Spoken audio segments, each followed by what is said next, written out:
if it's realized and in the wrong hands, there could be a lot of harm. How do we make it safe?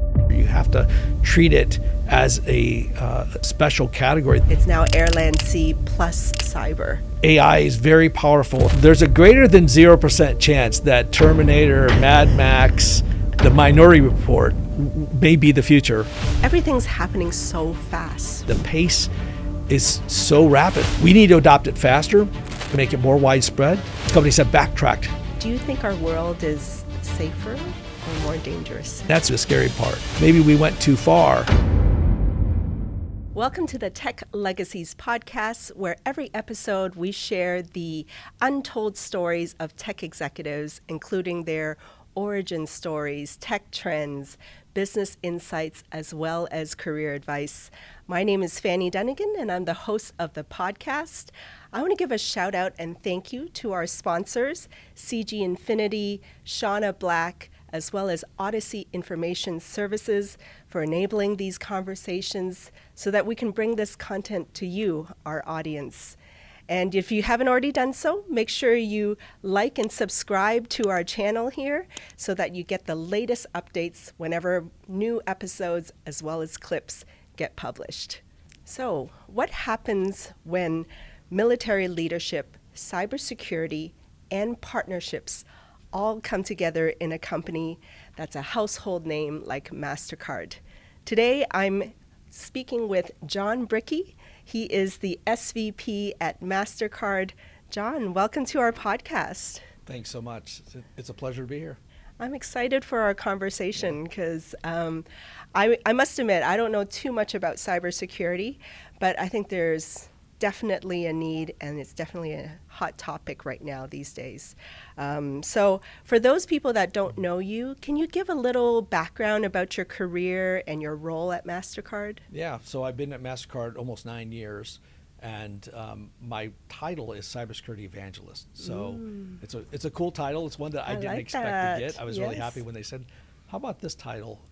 I do so much more. I like to tell people I have a real job, though. So I have a number of things under my portfolio. First, I have strategy. I have partnerships, which we'll talk about, I'm sure. Enabling the business, academic outreach, research, security awareness, and a cyber range. So I like to call all of that SHIELD, and that's a metaphor for protecting the enterprise. Okay. So what are like some typical problems that you help solve in the company? Yeah, so I like to focus on innovation, and then strategy kind of plays into that. So one of the typical problems is I'll overhear in a meeting someone talking about some challenge they have that they haven't found a solution to yet, and I'll say, okay, well, let's talk about that. Let's leverage some of our research services. Let's find out more about this, and let's also offer you some ideas. Maybe there's some vendors who may be able to help out. Maybe there's some service providers. So really try to dig in and help people with that, and also just help them look at their roadmaps. So they may say, well, I have this problem today, but I really don't have any money for this. And so, well, let's look, next year, let's talk about the funding cycle. So that's a lot of what my team does at the heart of it.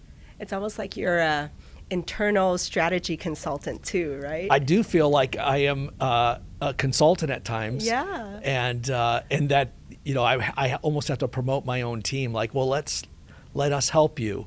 I'll see teams struggling. I'll hear that they're talking to vendors. I'm like, well, who are you talking to? We've already talked to these folks. Yeah. So maybe consider this, or let's bring in an expert from this research service that we have.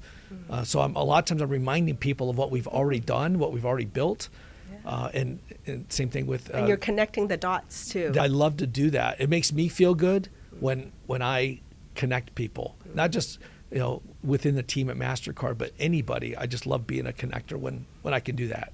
Love that. So I'm going to admit to a little ignorance on my part. When we first started talking, I just think of Mastercard as like B2C, right? Yeah. It's a card that a consumer uses, and then that's kind of it. And so I know that's my ignorance, but after talking to you, it's a whole ecosystem that you guys support. Right? Can you talk a little bit about all the different customers or partners that Mastercard kind of encompasses? Yeah. So don't feel bad, because when I thought about when I was retiring from the Army and I thought about Mastercard, and I knew the chief security officer at the time, I started doing my research and I was like, oh my gosh, there's so much more than a credit card company. And when you first work with Mastercard, that's what you learn very quickly. It's a technology company in the payment industry. And the typical model that most people are somewhat familiar with is called the four-party model. So you'll have the consumer, you'll have the merchant, you'll have the bank for the consumer, the bank for the merchant. So that's the four-party model. And the thing that connects all of that is Mastercard. And that's what we franchise. We build the network, we maintain the network, we operate it, and we franchise that to over 25,000 banks. So when you see this logo on your card, that means that they're part of our franchise. But we're much bigger than that today. So even in the traditional model, you also bring in governments, and you bring in a lot of the B2B, and you bring in consumers. So as you look at that model, we've been doing that business for a long time. We've had a lot of fraud protection, and we've had a lot of other payment models and rails. But more recently, and I would say since I've been there, nothing to do with me, but the former CEO wanted us to shift more into services. So if you look at Mastercard, the traditional model in the payment networks, that's only 60% of our business. The other 40% is made up of services.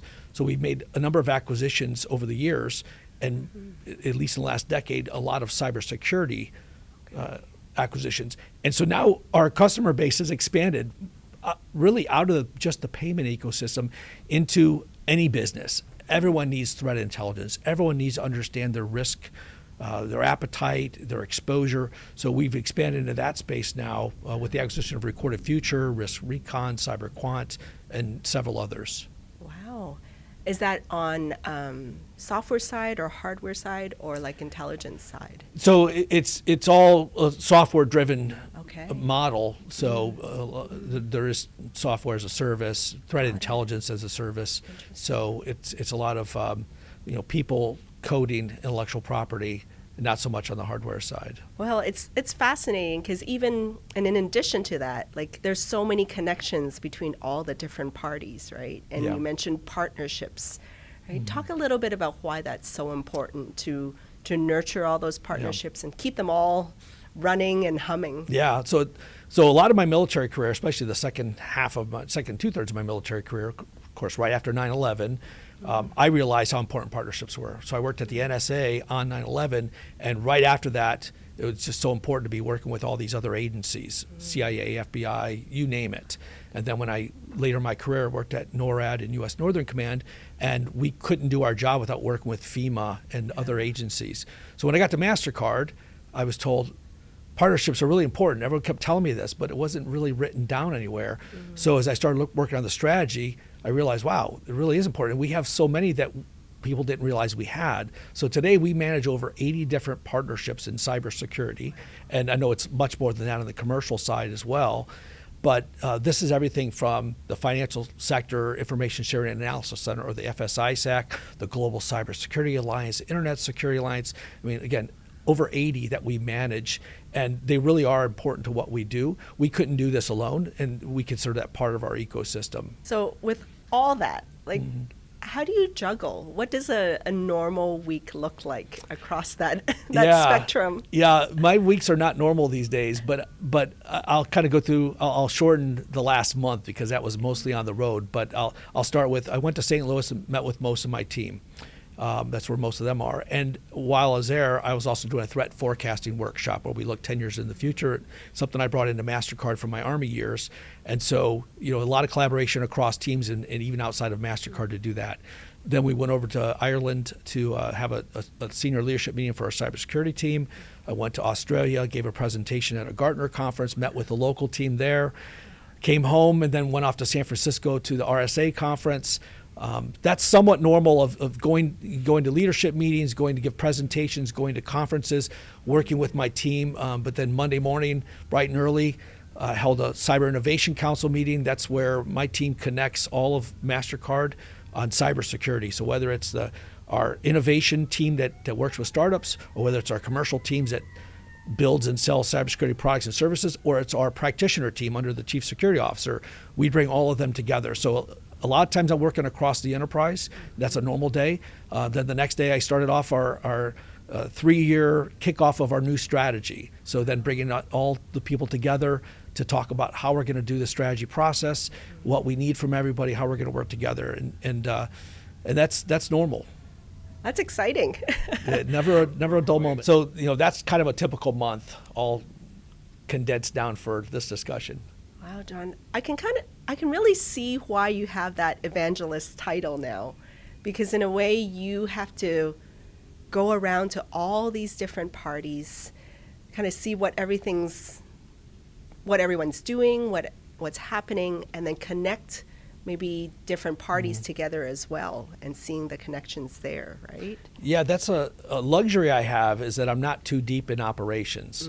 So I have a responsibility and the luxury of then going off to the different parts and trying to connect. And I was doing a lot of that at RSA actually at the conference last week, where I was meeting for the first time some people on our commercial side, primarily the acquisition side of Recorded Future, but also working with people across our enterprise, like, hey, we got this exercise coming up in Mexico City this year. I'd like you guys to do X. Can you guys do Y? And working across teams. So it's really, and then working with our incubation innovation side on all the startups that they're trying to bring into our ecosystem. So and I take that and go back to the practitioners. Hey, have you heard of these guys? Have you heard of this company? And so it's constantly working across and breaking down barriers and working across the lanes. Because everything's happening so fast, right? And so information is just pumping out there, and then being able to connect that is, I would imagine, quite challenging too, right? Just to stay ahead or up to date of everything. Yeah, and what doesn't help sometimes in corporations is just the reorgs and people coming and going and trying to keep that fresh. It's a challenge at times. So we try to leverage tools like Teams and other collaboration tools to make sure that we stay in touch with each other. How do you ensure that team members, colleagues, your staff are still having enough self-development and keeping up to date with things? Because I remember when we were talking, you have like competitions, like phishing competitions, something called capture the flag exercises. Talk to me about some of that. Yeah, so we really promote learning and development, and so it's a constant thing. It used to be under my portfolio. It's now under one of my peers' portfolios, but that's something that I've been passionate about even before I came to Mastercard. So we have a very friendly competitive spirit within Mastercard. So we have a phishing tournament, and that is, we run phishing simulations every month on our staff to just keep them ready, keep them alert, and keep them thinking about the threats. So we run those simulations, and then we have competitions across divisions. We have pizza parties. We award prepaid MasterCards to individuals for finding real malicious emails, as well as reporting the simulations. We also have, within my team, we have a cyber range. So that's my security awareness team. And then on my cyber range team, we have a great team that can build environments to run exercises. And so we do capture the flags for individuals, and we hold competitions across business units. So at the individual level, they could be Jeopardy style, or we could have them actually go in and try to hack into devices and environments, getting through environments. So they learn a lot of skills at the individual level. And then we also tell them about it afterwards, hold after action reviews, and explain what they needed to do to get into a certain environment. And then at the larger level, we have cyber defense exercises. And these are pretty large scale. We bring in big companies. Here in Dallas, we did one like 4 years ago with AT&T, Lumen, Southern Cal Edison, Southern Company. We did one similar in DC. We did one in Belgium last year. And this week we're planning a big one in Mexico City. That sounds like a lot of fun, actually. It is. It's a lot of work, but a lot of fun. What I love about it, too, is it's not just hands-on keyboard, which is exciting in and of itself, hacking, defending red teams versus blue teams. We also bring in the CISOs and the incident managers, incident responders, and they have another layer going on in crisis management. And so they're operating in the same scenario, but doing different tasks. And we bring in our information sharing and analysis centers for the sectors, so energy, telecom, finance. A few years ago, we brought in Jen Easterly at CISA. We brought in Treasury head for cyber, same for energy. And we do this in a collaborative way, because in a crisis, like, you can't just operate in your silo. You've got to reach out to your sector. You've got to work with government agencies, and it's It's a lot of work, but we have to practice this for when the events will happen, and we know they will. Because the data connects so many different parties too, Yeah. right? What is the symbolism of the flag? Like, what does the flag signify when you say capture the flag? The flag is really just like a token, like the data. Like you can prove that you got access, you got that flag. I think more in the role-playing world outside of cybersecurity, there's actually the physical taking of a flag. So got it. yeah, it's a lot of Okay. fun. My team, we're constantly being asked. I was just in Australia, and the team over there said, "Can you bring the team over here?" I said, "If you just can give me the budget, I can get them over here, and we can do something for you guys." That's that competitive Yeah. streak. Yeah. What would you say is something surprising or unexpected about the role that you play that an average person or in the audience may not know about? Yeah, so I have a unique role. I don't have many peers across in cybersecurity. Like if you ask anyone if they had this portfolio, probably not. If you break up the pieces, then yeah, they exist somewhere. But the one that I think really is unique is the partnership role. So again, it's something that a lot of organizations have these partnerships. Now, how they deal with them and how they manage them may be different. We actually look at it not just from managing the partnerships, but there's a lot of compliance that goes into it. So it's not all that exciting to say, oh, I manage the compliance piece. But beyond that, we also look at the value. What value are we getting out of these partnerships? And what are we paying for that?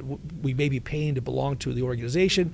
We'll have people's time. We'll have travel. There's a lot that we really want to track. Is this really worthwhile? Does this meet our objective?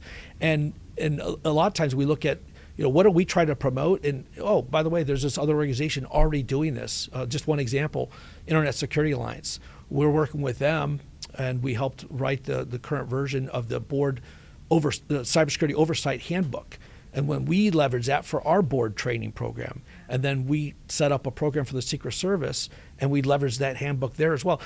For us to do that handbook by ourselves would have been a huge effort. But leveraging that partnership, it was easy to adopt that as the standard and then use it for our training. I want to pause real quick here and give a special shout out to one of our sponsors, CG Infinity. I've worked with them for several years now, and I can truly say that they have one of the best workplace cultures that I've ever experienced. And they specialize in a variety of industries, especially energy, utilities, and financial services. And they serve them through their Salesforce, cloud, as well as customer experience services. So thank you, CG Infinity, and I hope you'll support them as they have supported us here at the podcast.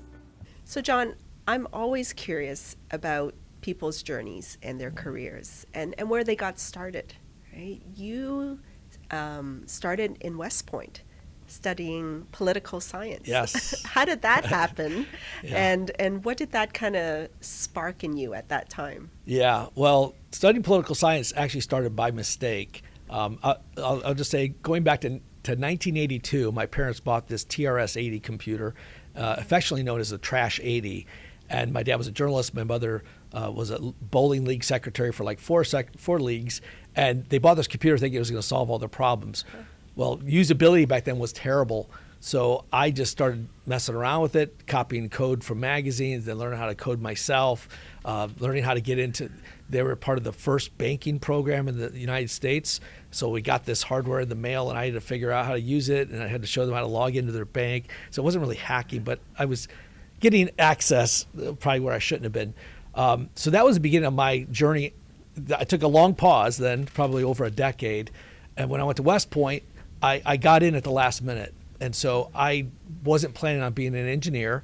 I thought I was going to be a lawyer. I thought I was, my best friend in high school, we were like, we're going to go to school, we're going to become lawyers. And well, then I get into West Point and realize that, oh boy, I did not prepare for all this on the engineering side.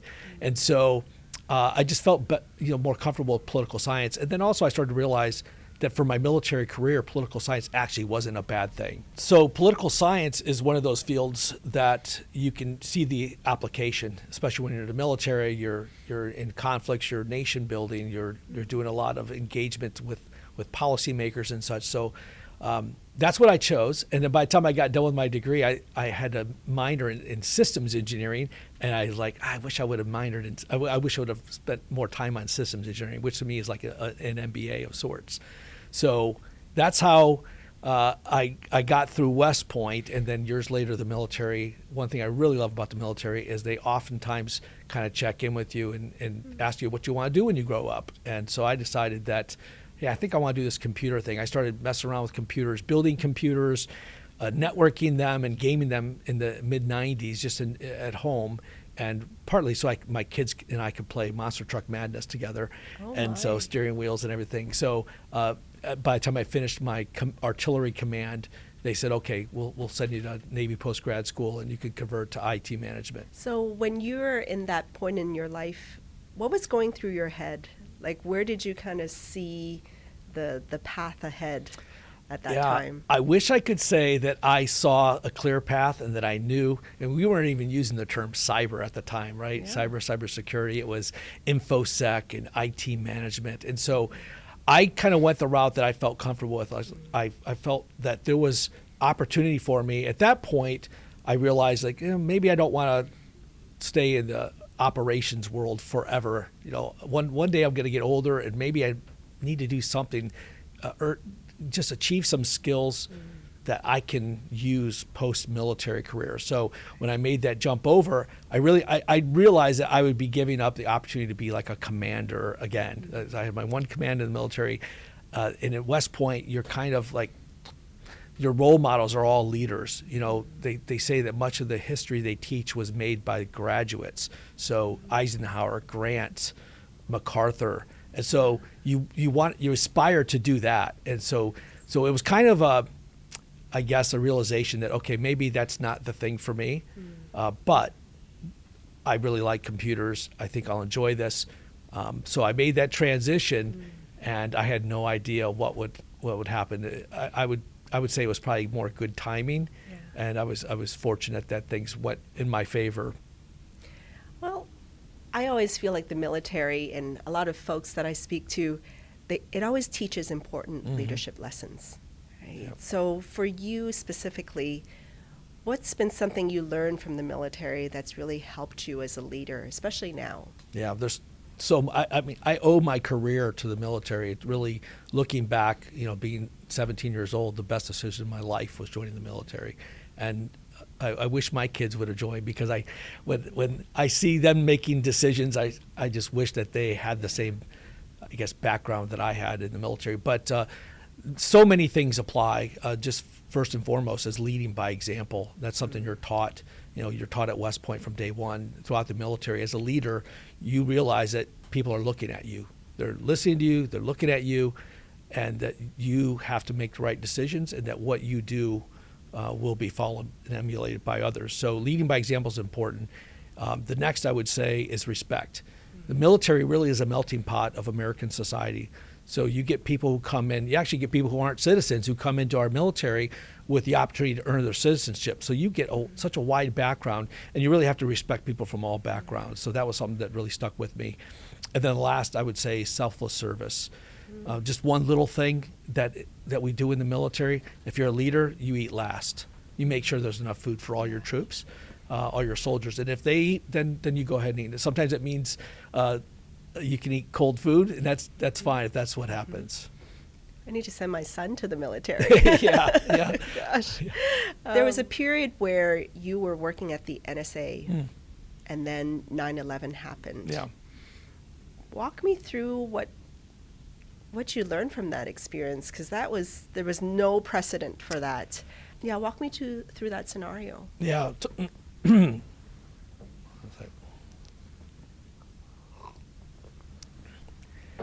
Yeah, that was, of course, totally unexpected. It was the first attack on American soil since World War II.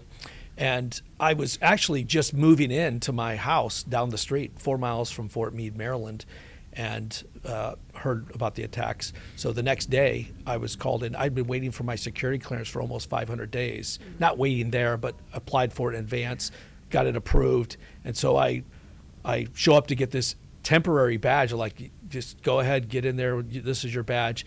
That badge lasted a full day. The next day, like, okay, you have your full clearance. But got in there, and of course, just like across the country and in some ways around the world, just a lot of shock and realization that, hey, there's going to be a major conflict here, and we've got to start, working across boundaries, working with other agencies. So there was a lot of motivation at that time, just like we saw in cities, people coming together. So we were highly motivated to do what we needed to accomplish the mission, and that meant working across different organizations and coming together as a team. Where do you see the role of cybersecurity these days? Like, as you've kind of like watched it morph into all these different things, and then you going from the NSA to now your role, right? Yeah. What is this evolution that you're seeing? Yeah, so back in 2009 or so, we stood up U.S. Cyber Command. That we started using the term cyber back then, and we started talking about cyber being a new domain, just as we have air, land, sea, space, et cetera. So it's definitely achieved that level, and you can tell even the operations going on today in Iran, even previously in Venezuela, Ukraine, and Russia, that cyber is playing a critical role. You really can't go into any operation today in the military without cybersecurity being part of the planning process. And I would say for businesses, you can't be in business today without thinking about cybersecurity, having a plan, being resilient. I just had an aha moment when you said that, right? So it's not just air, land, and sea. It's now air, land, sea plus cyber, because it's the whole digital world, right? The digital landscape, digital environment. Exactly. I mean, years ago, when Cyber Command first stood up, they had the command structure, but they didn't have like the tanks in cyber, right? We didn't have the teams, the formations, the weapons in cyberspace. But now we've been doing this for 16, 17 years. I mean, we've been doing it much longer, but formalized in U.S. military organizations that we have all that now, as do many other countries. Right. Was there something across your career, Jon, that really tested you as a leader, and you felt almost nervous and overwhelmed by the enormity of it? There are so many tests in the military, but I can point to probably 3 experiences of my career at different phases. One as a lieutenant, one as a captain, and one as a major. First, going back to my lieutenant, my early days when I was at Fort Carson, Colorado, it was right before Christmas, and we were working on like a half-day schedule. It's kind of people were getting, taking a breather, and I had to report that 3 of our howitzers. So we had 8 howitzers in a battery. What is that? A big cannon on wheels, on tracked wheels. So it looks like a tank, but it's got a longer tube. And the tubes were kind of drooping. The hydraulics weren't working right. And we realized that we had a problem in 3 of them. And I had to raise a red flag to my boss and to his boss, because I got called in front of his boss, like, what's wrong with these tubes? Why are you reporting this? Because it hurts our unit readiness report. And so it's kind of a lesson in integrity, is that I had to like stand my ground and say, no, sir, these are down.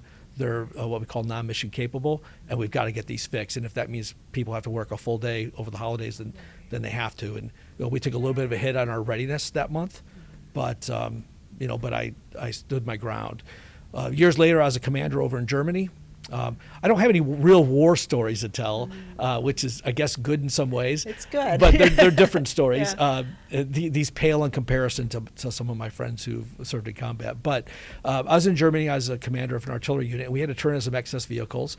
And so whenever you take a vehicle out of a military parking lot, if you will, a motor pool, there's a process. And you got to make sure people are licensed, that they have safety equipment, that that they're going out on the road. It's what we should all do whenever we leave our house, I guess.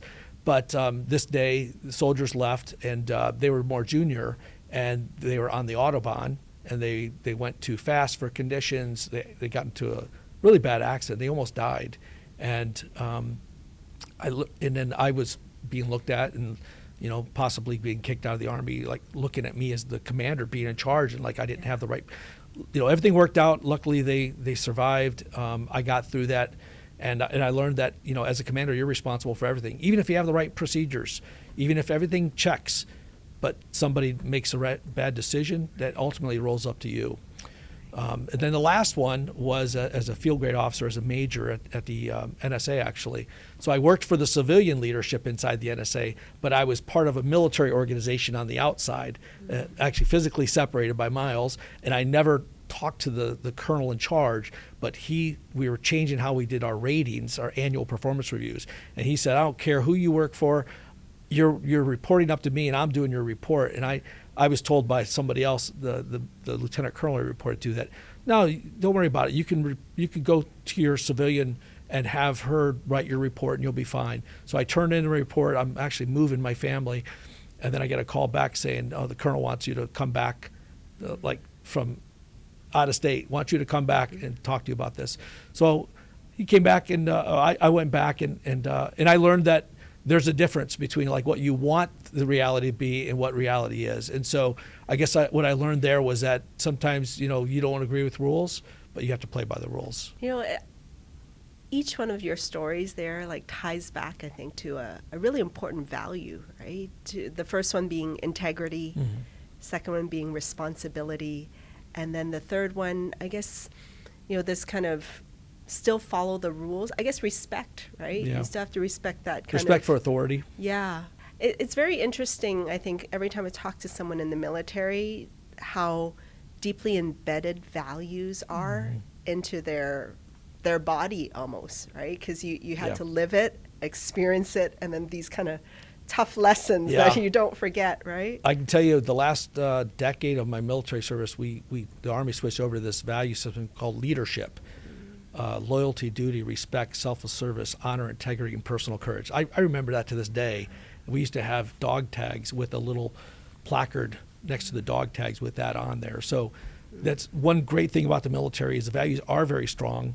And you can use those for the rest of your life. Thank you for your service, really. I'm so fortunate. Like I said, it was the best decision I made in my life, and it really shaped who I am. Did partnerships play into the military as well? Talk totally. a bit about that from that perspective. Yeah, I would say, so when I started working at NSA, right after 9/11, I realized the value of partnerships. My next role was at NORAD in U.S. Northern Command. And there, we were supporting FEMA, the DHS, all the agencies, and working, of course, across borders as well. A very strong relationship with the Canadians in NORAD. And then even when I went to West Point, I went back to West Point to be a professor and realized that I was working there for U.S. Army Cyber Command, but I had to partner with the West Point chain of command and help build a cyber institute. And we were working with different labs in the military. We were working with different military commands.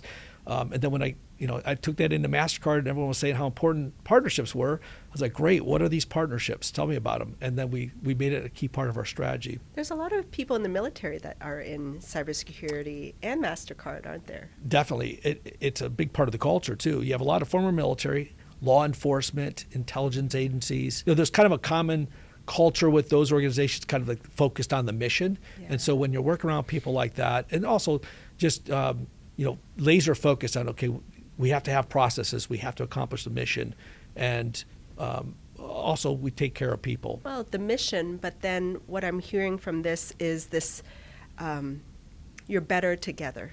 Oh, yeah, completely.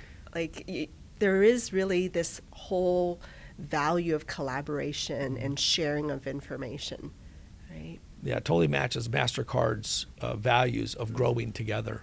So it's a great match. We have a culture within a culture at Mastercard. So we have a great culture for a company, but we even have a culture much deeper than that we've set for our own security team. So let's zoom out now and look at this whole bigger picture, right? AI's obviously the hot topic of the decade now. When you look at it as a whole, right? How do you see AI in the whole cybersecurity space and then the nature of work moving forward? Yeah, so I think AI is a game changer. Now, let's be a little more specific. So AI's been around a long time. I actually used AI in my PhD dissertation back in 2009, 10, and it was more machine learning. And there was a lot of AI, let's say a decade ago, but to practitioners, all the vendors were telling us, how they're using AI. And it was like this black box. No one really knew what they were doing and what exactly they were talking about. But then a few years ago, when OpenAI really came out, and we started learning about generative AI and how it was available for everybody really at your fingertips. That was the real game changer where, okay, this is like the killer app. We can all use it in our daily lives. And since then, there have been a lot of other tools developed, and the pace is so rapid right now with adopting AI and figuring out use cases. I would say in the hands of people with the tools, AI is very powerful in actually helping us discover vulnerabilities, patch vulnerabilities. There are things that it can do really well that humans don't do so well. And that is basically look at a lot of data at once and then summarize and make decisions. So there's a lot of applications, but not just for us, but for our adversaries. And that's really the scary part, because the adversaries can adopt it faster, and they don't have the bureaucracies that we have. They don't have the rules that we have.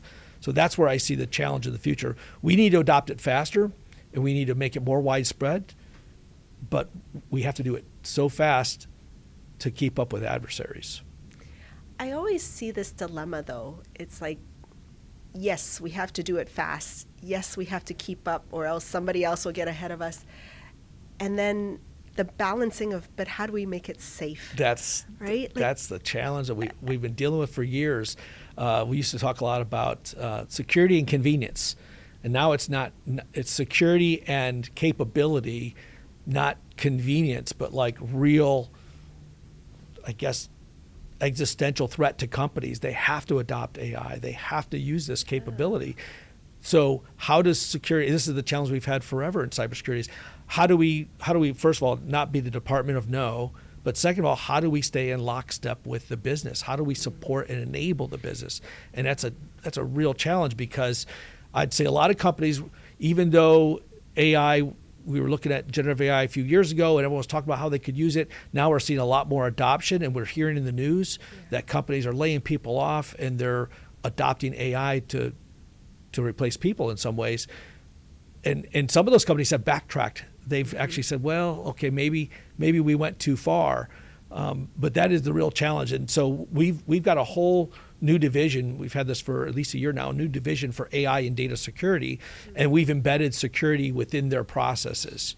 And that's probably the best we can do, is just make sure that they're connected at the hip and that they're doing reviews as quickly as they can, that we're leveraging research across the community. We're talking to other companies. This for partnerships is a big piece. I just saw an email this morning where someone was talking about using a certain AI capability, and they're reaching out to a community and asking for advice. Hey, what are you guys doing about this? Coming back to partnerships. Yeah, very important. Yeah. You and I have a love of movies, and we were talking about that when we were prepping for the show.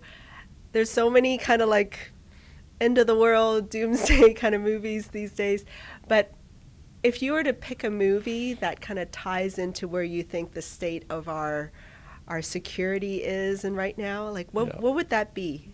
Well, there's a greater than 0% chance that Terminator, Mad Max, the Minority Report may be the future. Greater than zero, but hopefully very close to zero. I do like to, so because we do threat casting at Mastercard, because we do try to predict threats 10 years in the future, I'm very familiar with the process. I brought it in, and every time we start talking about these bad scenarios, I have to say, well, yeah, that's Minority Report you're talking about, or that's Terminator you're talking about. But I think we can be a little more, so I've been studying this a lot lately, because I'm doing a threat casting workshop specifically on how AI and other emerging technologies will impact organizations, and specifically the workforce. As the more I look into it, the more optimistic I become. So I think of Bicentennial Man with Robin Williams as maybe more uplifting, where AI they have their own personalities, where they earn rights, kind of like citizens, almost like people, where they're respected, where they provide value, and it's not all doomsday. But we have a long way to go, because to get there, a lot of good decisions have to be made, and typically we see technology advancing quicker than our societies can advance with policies and regulations. So that's the challenge, is how do we kind of as a society come together and make decisions so that we don't have those really negative futures. But again, greater than zero chance some of those could happen. My thing. Wally's another one, by the way. Yes, I was just going to say Wally, yeah. right? Like, for those that have not watched Wally, pause here and go watch it. Yeah. But in Wally, it's, we've all gone digital. Mm-hmm. We live on cruise ships. Yeah. And then we just sit around consuming content and information, and Yeah. then drink smoothies that provide all the nutrients our body needs, so-called, right? Yeah. That's not, yeah, and the optimism I'm gaining more recently, hopefully that's not what people will be doing, but the optimism is around the concept of abundance. And so hopefully there will be a lot of abundance in the future. Prices will come down on a lot of things because AI makes it so. And that people are able to actually do what we were always told when we were younger, which was pursue our passions.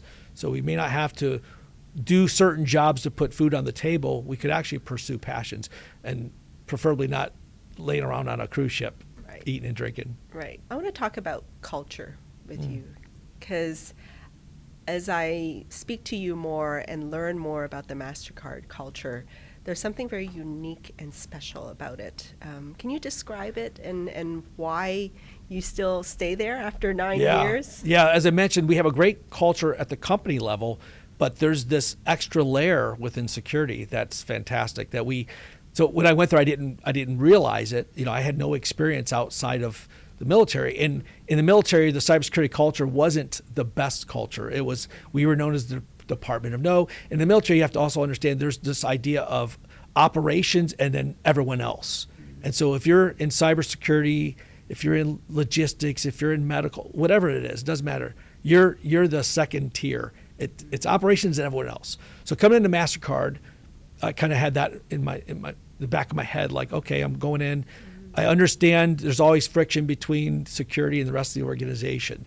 And MasterCard, what I realized was that we had a lot of motivated people but they were fearful that they were going to make mistakes. And there was also, so we did a big survey back in 2018. We assessed our culture within security specifically, and we realized we had to change it. People were trying to be perfectionists. They're worried that if they made mistakes, they would lose their jobs, or they would take a big hit on their performance ratings. So we set out to change that. And we wanted to move towards a mood of zeal where people were actually passionate about what they did. They wanted to get the job done and do it well, and that they would be pragmatists, like just, let's be pragmatic about how we do things. What we realized during COVID, sort of at the end of COVID, we surveyed everyone again, and we realized that we had achieved that zeal mood, but that our style was more about development. And so we took care of people. And so we then said, okay, let's come up with a model that captures that. And so we said mission first, people always. And within that, that's really helped us come together as a team. And there are just things that we do, some things we brought from the military. For example, challenge coins. You get awarded a challenge coin when you do some additional amazing feat in front of everybody. And the concept in the military is you get this coin from the commander and you're supposed to carry it with you, because if you get challenged, hey, where's your coin? And you don't have it, then you're supposed to buy a drink. We don't do that necessarily. Maybe buy a donut or something. I don't know. Yeah. But we brought that in. And then also when we had our change of leadership ceremony, we did a military change of command, passing of a saber. And there are people in the enterprise who reached out to me and said something I've never heard anywhere in cybersecurity from people in operation or people in the enterprise is like, you guys have a cool culture in corporate security. And so it is special. And again, a lot of it comes from the backgrounds of people who came in from different walks of life, law enforcement, military. I want to pause real quick to thank one of the sponsors of our Tech Legacies podcast. She is Shauna Black. She is a heart-centered executive coach. You're stuck in your career and wanting to get to the next level, but you feel something holding you back. Shauna Black is someone that will see your light, see your gifts, harness it, help you pull it out, and enable you to be the next level of powerful leader that you can be. I love that, Jon. Like this, I haven't heard that anywhere, this mood of zeal which I think is very unique. And then as you're describing all that, it's almost like it's a gamification of the culture, right? You get tokens and coins, and then rewards, and then there's a competition, and then there's a ceremony. So it's like a gamification of culture. Yeah, it wouldn't happen if we didn't have the leadership that enabled that. And what's great about, even from the CEO down, we get responses to training. Like, we'll set up an annual training, and our CEO has said to us, this is almost an exact quote, this is the best training I've ever received. Not just like best cybersecurity training, but the best training. So we really take pride in what we do. Again, it goes back to that mission first, people always, and having zeal for what we do. And I couldn't be happier. I really am proud of the culture that we have. Love that. Mission first, people always. Yep. So speaking of people, I would love for you to, this show is called Tech Legacies, right? So I would love for you to kind of maybe share some of your advice for our audience. Yep. And I'm going to split it into 3 parts. Right? So if you're sharing some advice right now for those that are early on or fresh graduates in cybersecurity, what would you tell them? Yeah, well, it's funny, these 3 parts reminds me of the military. So as an officer, you're either a junior officer in the early years, you're a field grade in the mid years, and then you're a general officer if you make it that far. But for early stage, whether military or not, again, I'll go back to the military. So in the military, they expect you to be an expert on weapon systems. Like, if you're a brand new private and you're in the artillery, you need to understand how to get the artillery piece in position and ready to fire. And you need to pull the lanyard. So in cybersecurity, it's no different. You need to go to where the rubber meets the road, to the most technical level. You may be somebody in a security operations center, so you have to have hands-on keyboard. You have to be technically an expert in that field. So if you're in identity access management, you have to understand all the different platforms there. If you're in operations, you got to understand alerts and emergency procedures and all those things. I would say become proficient at what you do, and also learn how to work in a team. Because every organization you go to, especially if you're coming out of college and you're working on, you have projects and things, but you have to fit into a team. And so if you're in that early stage, be proficient at what you do and learn how to work as a team. So now let's move up to the mid-level tier, right? And I do find that sometimes when I talk to mid-level people, they're at a crossroads, right? Of should I continue on? Yeah. Should I pivot? Like, what career advice would you have for that mid-level employee in cybersecurity? Yeah, they normally have to they have to decide if they want to stay individual contributor or go into the leadership side. And sometimes you can go between them. I've seen people do that. But in general, you've got to then start moving from where the rubber meets the road. You got to have some grounding in that, some one foot in that side. But then you also have to start looking at the organization, understanding, like, how do we get funding? You have to understand what it takes to get funding. If you're going to go to the people management side, you have to start then understanding how to lead people and what are the processes, with human resources, with finance departments, with employee relations. There's just a lot more you got to start learning. And then also you got to start thinking about your profession. It's not just a job anymore. Maybe when you're right out of college, like, hey, I got a job. Parents are happy. You get to move out of the house into an apartment or whatever. It's like now. You're at the next stage. You realize that this is a profession, and like, I should be part of a professional association. I should maybe go to conferences. I should look outside of my organization at what the profession is doing. That's good advice. And then as you progress from there, you're now an executive or a senior leader. Advice for them in that cybersecurity field? At that level, you have to be a strategist. Matter of fact, when I got to Mastercard, that's what I thought my job should be, is like cybersecurity strategist or something like that. And they said, nope, everyone at this level is a strategist. So you got to be a strategist. You have to be able to put the pieces together and know what levers to pull. So you have to understand finance. You have to understand the budgeting cycle for the organization as a whole. You have to understand how to maybe get budget from other departments when they bring problems to you.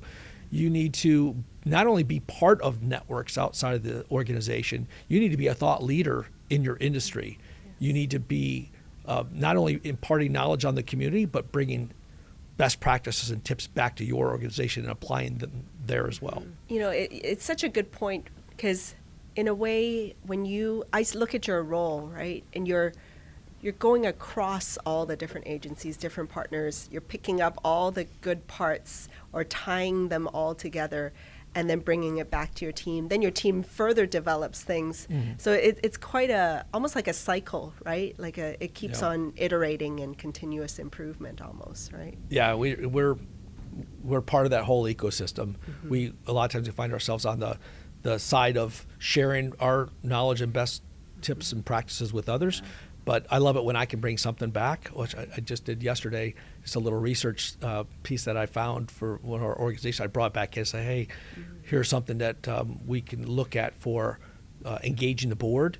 And by the way, there's another report coming out next month from another organization I know about, and I'm going to bring that back and share it with you guys as well. So having seen what you've seen, talk to the people that you talk to, and you look at it as a whole overview, do you think our world is safer or more dangerous at this point? So I'm going to take a little bit of an easy way out. I'm going to say, if you looked at, if you graphed it out and you said, well, it's becoming more dangerous. So I will say, yes, it's becoming more dangerous. And I think back to like attack surface, and digital dependencies. We're so dependent on technology these days, and we will be even more so in the future. But at the same time, it's kind of like security staying in lockstep with the business. The safety side is getting better. So we're leveraging technologies to make society safer. I think and hopefully those stay kind of in unison as they both increase. I think where the real outlier or the unknown right now is, again, there's so much of the world that's outside of our long arm of the law, and they don't follow the same rules. So that's where I worry about will we be as safe in the future if it's almost like the nuclear age, but looking at cybersecurity as a weapon in the hands of the wrong people. So again, this is why we take it so seriously in the military with having it as a whole new domain, is you have to have intelligence on cyber. You have to treat it as a special category that has to be part of planning for any type of operation, and not just military operations. Right now, we're looking at quantum cryptography, quantum computing and quantum cryptography. And so if the adversaries get a hold What is that? Oh gosh. So that's a whole new way of computing. It's a different based on quantum physics. And basically, if quantum computing is realized in the next 5 years, which we've been saying this for years, but in the next 5 years, Google, Microsoft, others have putting a lot of money. Other countries are putting a lot of money into this. And if it's realized, basically it can break all the cryptography that we have today that's based on hard math problems, so asymmetric cryptography. And if that happens, then a lot of the secrets that have been stolen in the past, although they're encrypted, they'll be able to be decrypted, and then a lot will be exposed. So a lot of companies are moving towards post-quantum crypto, trying to get there now. Our government, the NIST, is working on that. But there's, if that happens quicker than we're able to adapt to it, then okay, that changes the equation. The graph changes for a period of time, but hopefully we can close that gap. But the idea now is to get ahead of that, and it's a large initiative. I mean, it's bigger than any company alone can do. This is where the partnership comes in. You have to work with your third-party vendors. You got to work with the government agencies. You got to work with the vendors. It's a very difficult problem. It's like Y2K was years ago, but we think that it'll actually have much greater impact if the adversaries get there first. Doesn't Y2K seem like the simplest problem now? I know. And I remember I was flying on Y2K. I was trying to get home before Y2K. We were on a military flight to Hawaii. I was on Christmas break when I was in grad school. Took the family to Hawaii. Had a great trip, but in the back of my mind is like, we've got to get home before that day. And no kidding, we got home on the 30th of December, and I was so relieved to you didn't not want to be be in the the plane as the clock switched. Right. Yeah. So quantum cryptography is somewhat similar, but the date keeps moving. We don't know what that date is, when it'll be realized. But if it's realized and in the wrong hands, then it there could be a lot of harm. So do I need to buy a cabin in the middle of the woods?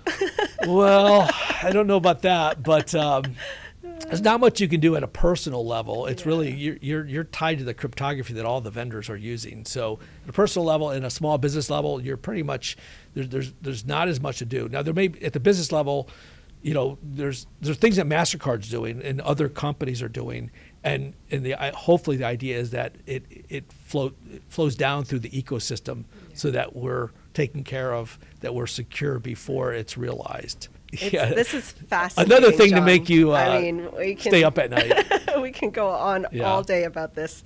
But I wanted to do a little tradition we have on our podcast here. We have these, what they call conversation cards. They're from a Diary of a CEO, actually.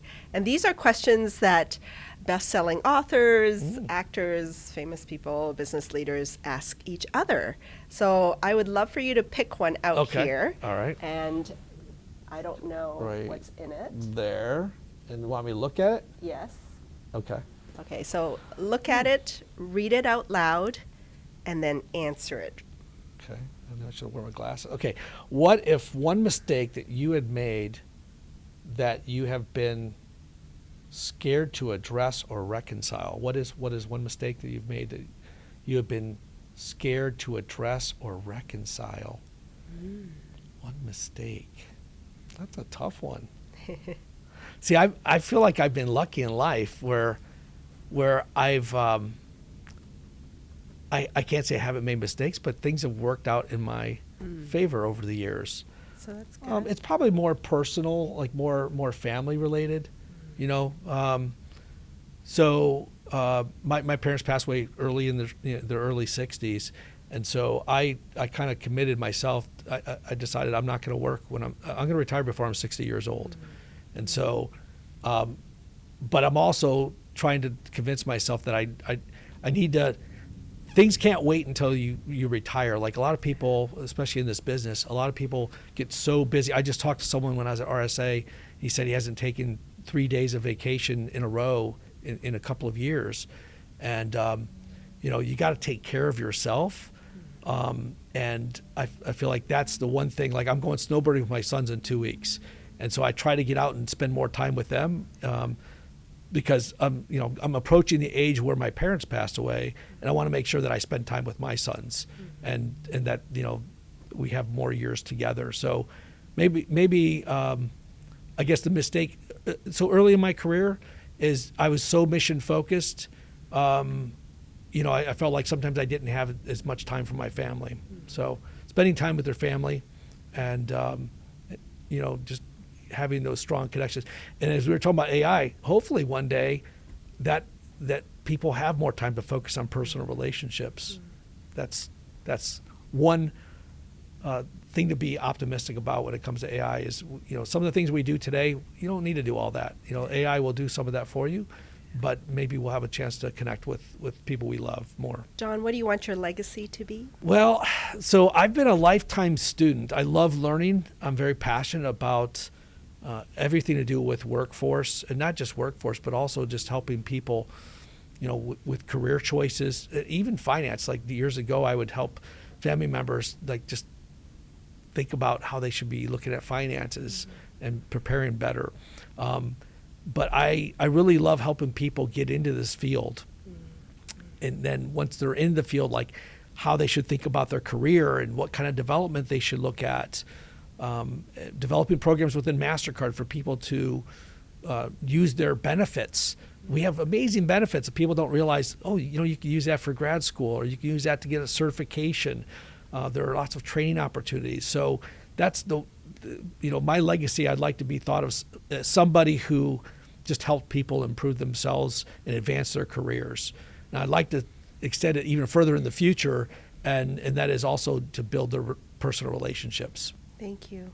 Thank you, Jon. Oh, you're welcome. I've really enjoyed this conversation. I must admit I'm not very knowledgeable about cybersecurity, but you communicate it in a very easy to understand way, and the fact that you tie it to relationship building and partnerships, I think that speaks to my heart and what I value, and so I really want to thank you for bringing those two things together. You're welcome. It was a real pleasure.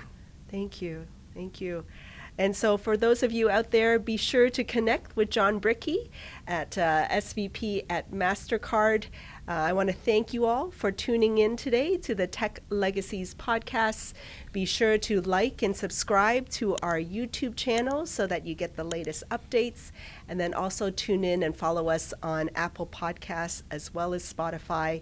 And leave us feedback so that we can continually improve and bring you content that adds value to your careers in technology. Thank you so much for tuning in. We'll see you next time. I want to take a moment here to give a shout out to one of our amazing partners of Tech Legacies podcasts. Here with us, Karen Bruno. She is the CEO of Tech CXO Launchpad, an incredible partner of ours. Karen, please tell our audience a bit more about Tech CXO Launchpad. Thank you so much, Fanny. Thank you for having me today. And Tech CXO Launchpad is a certificate program through SMU. And it is essentially a leadership development program. It's taught through a technology lens, however. And we see ourselves as a fit for really all the disciplines across the C-suite, whether you are sitting in the seat and you need a refresher, you might be looking for a blueprint to the C-suite, or you might simply be looking to accelerate your career. And something that's unique about us is that we are actually taught by practitioners. So these are current and former CIOs and CTOs who have actually walked in these footsteps. And they are very interested in teaching executive presence to these rising stars. We meet in person on campus at SMU, and we do that for a day and a half each month over the course of 4 months. And our 4 modules cover a wide range of topics. Some of the standouts are the first 90 days, also creating a budget and presenting that budget to the CFO. We also cover some legal topics, such as contracts and the legal implications of AI. And another unique facet is that we do a mock board presentation, and it is a unique opportunity to be able to practice something like that. That is something that you typically are just thrown in, and we also incorporate networking into each of our modules. So the technology executives, we have dozens of them who participate each semester, and they are bringing their networks that they have cultivated over decades, and these networks now become the networks of the individuals that take the program. So your network is your net worth is a tagline of ours, and the network is second to none that we bring through the program. We are incredibly proud that 80% of the graduates of Cohort 1 have either been tapped for a promotion, promoted, they have been nominated for an award, received an award, or have stepped into a new role within 1 year of graduating from the program. We are proud that we are growing rising stars into C-suite executives. Our program is a great fit for anyone who is looking to accelerate or elevate their career, looking to transform their career journey, and oftentimes transform their life. We are Tech CXO Launchpad,